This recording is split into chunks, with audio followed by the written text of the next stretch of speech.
Assalamualaikum warahmatullahi wabarakatuh. Selamat malam, salam untuk Bapak Ibu guru dan kepala sekolah. Pengelolaan kinerja tahun 2025 sudah kita lalui dalam perencanaannya pada bulan Januari, di mana pada pengelolaan kinerja di tahun 2025 ini ada sedikit lebih dipermudah. Salah satunya adalah dengan dalam pengembangan kompetensi guru tidak lagi berbasis poin.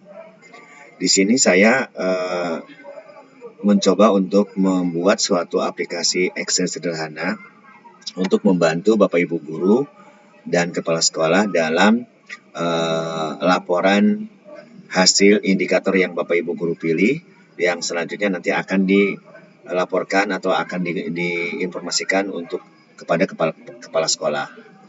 Nah, di sini adalah hanya sebagai referensi saja Bapak Ibu, karena belum ada format yang baku. Yang pertama adalah di sini aplikasinya ada identitas. Di identitas ini yang pertama ada identitas pribadi. Silakan Bapak Ibu guru untuk mengisi identitas pribadinya. Di sini hanya saya membuatkan contoh saja. Nama, kemudian ada NIP, kemudian ada jabatan golongan, ada nama kepala sekolah, ada NIP kepala sekolah, dan ada nama sekolah. Di jabatan golongan saya sudah menyertakan jabatan sesuai dengan Perdijen 2 GTK nomor 2626 tahun 2023, di mana jabatan terbagi menjadi 4 golongan atau 4 level.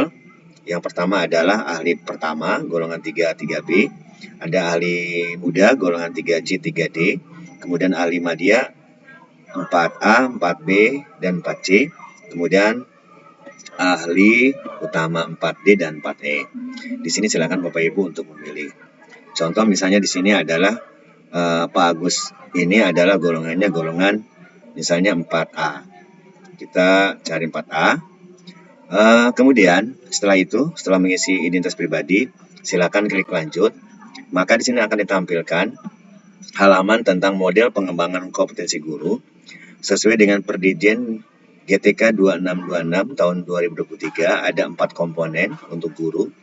Yang pertama ada pedagogik komponennya, yang kedua ada kepribadian, yang ketiga ada sosial, dan yang keempat ada profesional.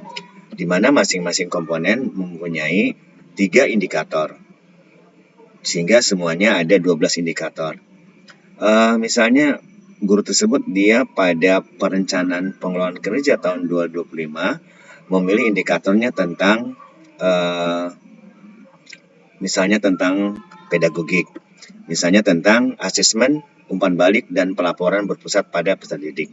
Tinggal diklik, maka di sini akan ditampilkan laporan atau subindikator komponen pengembangan kompetensi guru. Yang pertama ditampilkan adalah nama identitas guru yang tadi sudah diinfokan di awal. Kemudian di sini ada indikatornya apa. Kemudian ada nama indikatornya, contohnya 1.3 tentang tadi asesmen, umpan balik, dan pelaporan yang berpusat pada peserta didik. Kemudian di sini ada tampilan 5 level, di mana untuk 5 level ini sesuai dengan regulasi yang ada tadi, bahwa ahli pertama golongan 3 3B adalah pada level 2, ahli muda golongan 3C 3D adalah level 3, ahli madya pada level 4, dan ahli utama adalah level 4 dan 5. Nah, karena tadi Bapak yang tadi adalah guru bersangkutan adalah 4A, maka dia akan harus memilih di level 4. Maka klik level 4, maka ditampilkan laporan kegiatan pengembangan kompetensi yang setidaknya ini merupakan suatu referensi, sekali lagi Bapak Ibu, bukan yang baku.